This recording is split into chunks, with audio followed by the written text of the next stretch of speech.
We've called this the ABC of QI, but it's a bit of a canter through. I've been in broadcasting 35 years, amazingly. And I started in radio a long, long time ago. And one of the first things I developed for radio was the news quiz. And I kept from those days some of my favourite news cuttings, which the more instructive ones, the ones that I thought were sort of iconic and meant something. And I'd like to read a couple of those for you.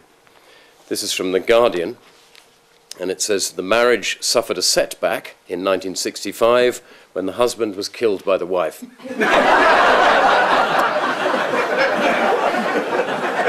So, I think we all know those little setbacks, don't we?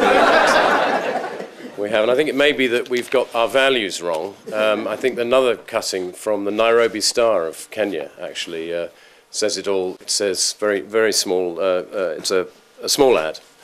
And it just says, Nanyuki farmer seeks woman with tractor with view to marriage. Send picture of tractor. The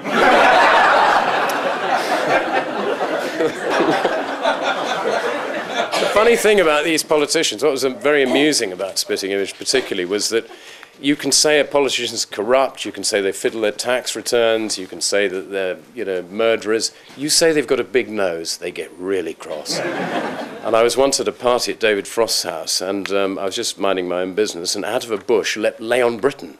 Hello! He went, hello! And behind him was his then girlfriend, now wife, Diana. And she said, you've given Leon 5 warts on his face, and he's only got 3. Look, there they are. He goes, yes, look, you see, 1, 2, 3. Tardigrades. Anybody here heard of tardigrades? So some people out there, but very few people ever have. They're everywhere. I mean, literally everywhere. Outside, anywhere there is water, you will find tardigrades. They are also known as water bears or moss piglets because they're rather cute. They look like sort of crumpled leg warmers with little, and they're very obviously very, very small. You need a microscope to see them, but they are everywhere. Everywhere there's water, and they're found on the top of mountains. They're found at the deepest oceans. They're found in ice. They live in they're tough, every single part of the planet. They have this one extraordinary thing, as well as being cute and ubiquitous, they have this extraordinary ability that if you take a tardigrade out of water, it desiccates and becomes like a little instant coffee granule, a thing called a ton. And they can live in this strange state of suspended animation and live in heavy inverted commas, because this is at the edge of what we understand life to be, for a century. And then a single drop of water, they'll come back to life again. It's incredible, I mean, almost magical. But it seemed to us just to be the classic sort of QI thing. The interesting stuff is that right there under your nose, in your gutter, on the moss on your roof, you find these extraordinary creatures that you've lived with no knowledge of, and you look into them, you find this extraordinary capacity. So they became, as I say, sort of a little talisman in the early days of... and that, in fact, the first Christmas present, the first year, John bought me the only book in existence, a book called The Biology of Tardigrades, the only book that's ever been published on tardigrades, which I read from cover to cover. You've got this idea, haven't you, that people sort of know everything. We sort of know everything. Obviously, you and I don't, but scientists sort of know pretty much everything now, don't they? Okay, here's a list of things that nobody understands, or how they work.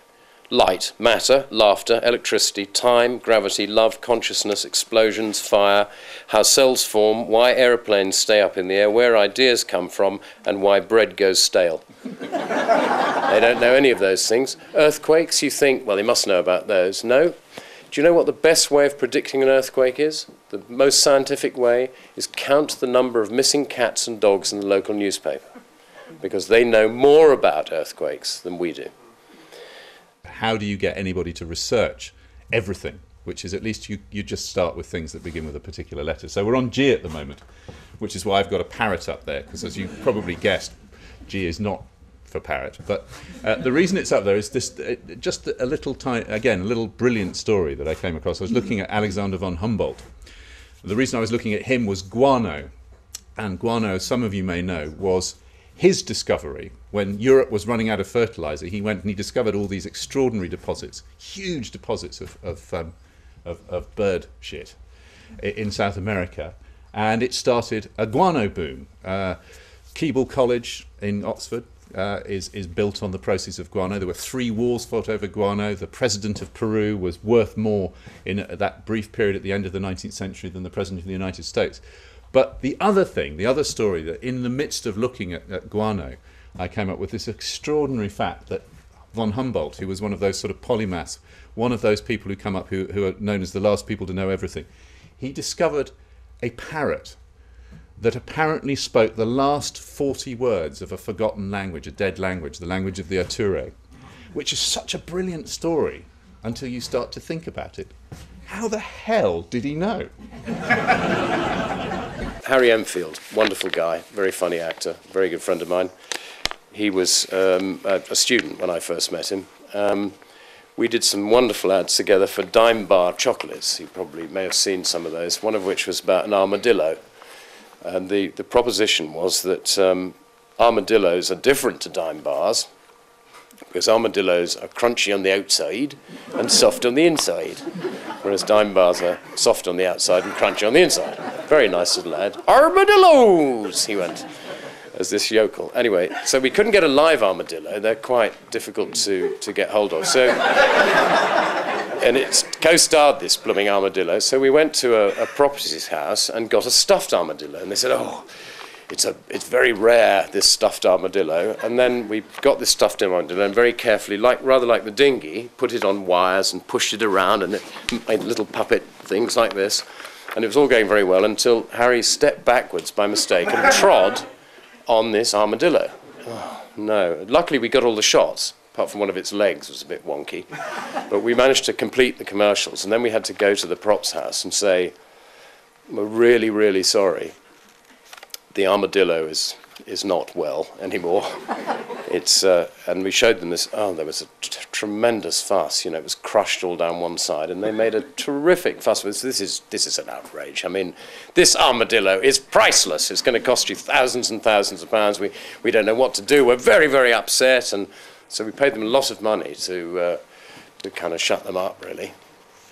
And if you go to that prop house today, they've got the armadillo in a glass case, and underneath there's a little brass plaque that says, trodden on by Harry Enfield.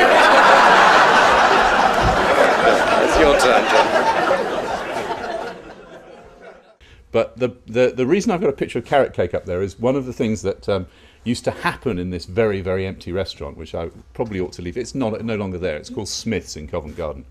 But I was the head barman, and the maitre d' was an Irishman called Graham Norton, who at that stage nobody had ever heard of, except for us. And he used to entertain us.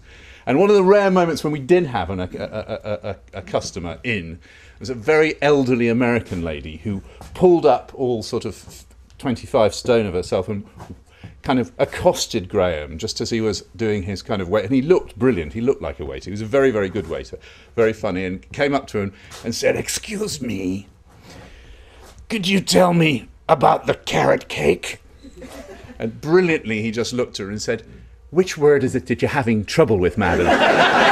Carrot or cake?" So I want to say, finally, last of all, underneath all the jokes and everything, QI is a genuine search by both of us and by all the elves for a kind of sense of understanding, and particularly for meaning. For meaning, understanding what it's all about, how it works, why we're here. And I want to share with you two great minds of the 20th century. Ludwig Wittgenstein, one of the great philosophers and mathematicians of the 20th century in Austrian, who said, "I don't know why we are here, but I'm pretty sure it's not in order to enjoy ourselves." Good call, Ludwig. And secondly, W.H. Auden, another philosopher, a very, very great poet, one of my favourite poets, whose answer was this: "We are here on earth to help others. What the others are here for, I've no idea."